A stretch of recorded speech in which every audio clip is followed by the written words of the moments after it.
The most obsolete idea is go to school, get a job, work hard, save money, get out of debt, and invest for the long term in the stock market. See, why would you save money when they're printing trillions of dollars? The gap between the 1% and 99% is massive. You see, it's not just money. You have to step back and look at the bigger picture.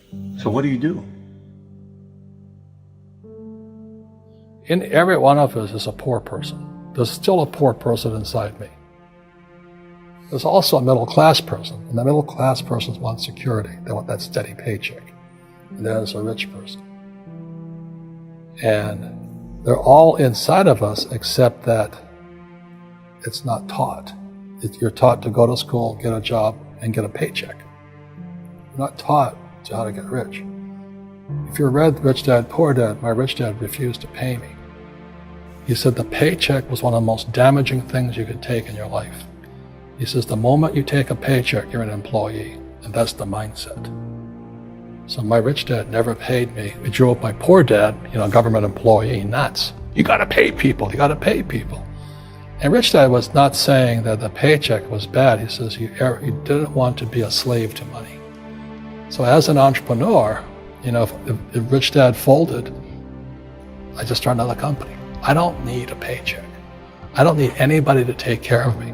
If my government doesn't like me, I move to another country because they need entrepreneurs there. So the entrepreneur is not so much the business. The entrepreneur is really the mindset and the skill sets and the different set of rules. You see, I don't operate, small business does not operate in the same rules as big business. Entrepreneur is a mindset first, a skill set, and rules. And depending upon whether you're an employee or a small business, the rules are different. The mindsets are different. The skill sets are different. You could say one thing to somebody who's never been an entrepreneur and they're thinking about making the leap of faith into becoming an entrepreneur. What could you tell them? Well, I'll just tell them the same thing that happened to me. My last paycheck, I still remember it clearly. It was one of the worst and the best days of my life. And I was in Puerto Rico. I was working for Xerox, and my boss gave me my last, it wasn't a paycheck, it was a bonus check. I think it was about $30,000 taxable. It's the only problem with that. So I got this check and I went, holy mackerel. You know what I mean? So I was excited, but I was also disturbed. And so this other guy comes up to me, his name was John, and John says to me, he says, you're gonna be back. I said, why? He says, because you're gonna fail. I looked at him and said, look, few expletive words, because that's what he did. He left Xerox, failed, and he came back. And I said, look, you failed and you came back, but I'm going to fail and I'm never coming back. And that's the attitude. Do you know what I mean? If you say, well, if I fail, I'll go back to mommy and daddy, then that's what you'll do. So if you fail, that's when I became an entrepreneur, because I had no money. I had no money for years. I didn't have a paycheck. But that's what my rich dad encouraged me to do. He says, when you don't have this paycheck, you get hungrier, smarter, and it's a test of your character. Will you become a crook? Will you become dishonest? Will you cheat and steal? Or will you become a better human being? So really, that's the benefit of becoming an entrepreneur, is you really find out who you are when you don't have anything. So you always have to look at the big picture. Too many people look at, well, what's going to happen to me? When you look at the big picture, you're also going to know that when something bad happens, something good's going to happen. But you got to prepare for whatever is coming. If you think next 20 years will be like the last 20 years, you're going to get creamed. When you and I go to the supermarket and we buy a carton of milk, we always check for the expiration date. But most people do not check for the expiration date on their brains. Instead of get out of debt, I get into debt. I just refinanced $300 million in debt. I went from 5% to 2.5% interest. I made a fortune. Every month, more money comes in because my cost of money has gone down. So while some financial experts are saying get out of debt, I'm saying learn how to use debt. See, when I came back from in Vietnam in January of '73, the first thing my rich dad said to me was go to school to learn how to invest in real estate. It wasn't real estate, it was how to use debt and taxes. Debt and taxes make the rich richer. Debt and taxes make the poor and middle class poor. So all the rich guys who are doctors and lawyers or, those guys, they're getting creamed. And they don't know why. Doctors are getting creamed. Oh yeah, they're making more money, but the take home is less. Sure. My doctor just yelled at me. He's happy. He says, "Oh, guess what? I finally made $1 million." And I said, "Yeah, this was just 3 weeks ago." And so I said, "Yeah, well, how much you pay in tax?" He says, $750,000 in taxes. So his net was about $400,000. That's not bad. But when I make $1 million, I keep $1 million. And the reason is because I don't make it by working for money. See, if you work for money, you're taxed. So that's why lesson number 1 in Rich Dad Poor Dad is the rich don't work for money. What we do instead is we create businesses as entrepreneurs. We acquire real estate.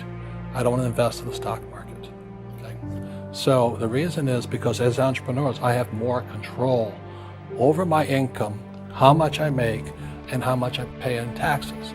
And because I'm an entrepreneur as well as an investor in real estate, I pay 0 tax. So every time I make, let's say, $1 million as an entrepreneur, I immediately invested in real estate and I have a 4-to-1 step up. So I put $1 million in real estate, I get $4 million from the bank. That's why I love banks. But the banks are screwing everybody else, terrible, but it's good for me. That's why you say when you print, it's good for you, but when you print, it's bad for people that work for money. Because when you print, savers get creamed and people who work for money get creamed. When they print, debtors get rich. You see, debt and taxes make the rich richer, and debt and taxes make the poor middle class poorer. When we have obsolete ideas, we get obsolete results. So what's happening for most people, the idea of going to school, getting a job, working hard, saving money, getting out of debt, buying your house because it's an asset, and investing for the long term, is obsolete. The world has changed. The world changed in 1971 when President Nixon took us off the gold standard and money became debt. What if we get rid of school? Then what would happen? Would it be better if we had no educational system at all? No, I'm saying education is more important before. It's just obsolete. There's Moore's Law which states information doubles every 18 months. In other words, everything's obsolete 18 months. So, and this is just a recent phenomenon. So when you come out of school, you're already obsolete. And that's why I'm the old guy, I meet my friends who went to Harvard. I went to Harvard. I said, yeah, that was how long, 50 years ago? Today, the banks are charging you interest to save money. In other words, banks don't want your money because they printed too much of it. And that's why there's this bubbles in stocks and bubbles in real estate and all this. People are dumping the cash. Because as I said in here, savers are losers and cash is trash. And yet people are, well, I want a high-paying job. Well, that's an obsolete idea. Get out of debt is an obsolete idea. You should learn how to get into debt, how to use debt to get rich.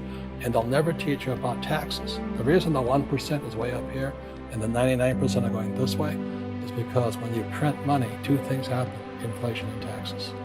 It's crushing them. And any entrepreneur thinks, I'm just going to make money, I'm going to start a business and make a lot of money because of what we talk about. They really have got to smell the roses, man. That's not what the real entrepreneurs are doing. Most entrepreneurs, there's 28 million small business owners in America. 24 million are what are one-person entrepreneurs. They're called non-employee entrepreneurs. So and that's what happens is when people don't really understand what an entrepreneur does. So most big people are self-employed, but they're not really entrepreneurs. The self-employed pay the highest taxes of all, and nobody tells them that. Yeah, it's also called the entrepreneurial spirit, but what we were actually talking about was there's no such thing as a bad economy. There's external, you and I, we all have an external economy, but we also have an internal economy, and the willpower is to change our internal economy. So for me, I can see the good and I can see the bad, and I don't really give a damn, because I'm going to be rich anyway. But a poor person with a poor personal economy, all they're going to see is a bad economy because they don't know how to make money in any economy. And a middle class person, they have a middle class economy. What they want is a nice house and a steady paycheck and the job and the car. And so when you take their job away, to them, that's disaster. Well, since an entrepreneur doesn't have a job anyway, it's no big deal. So all I'm saying to people, and it's what Bucky Fuller taught me, there's always two sides, you know what I mean? Unity is plural, at minimum two. So if you think the economy is bad, it's because your economy is bad. If you think that steady, employment is important, then you'll see an economy without jobs. Your economy versus the external economy. What you control versus what you can't control. I can control. Yeah, it's called an internal focus versus an external focus. So the real entrepreneur has an internal focus.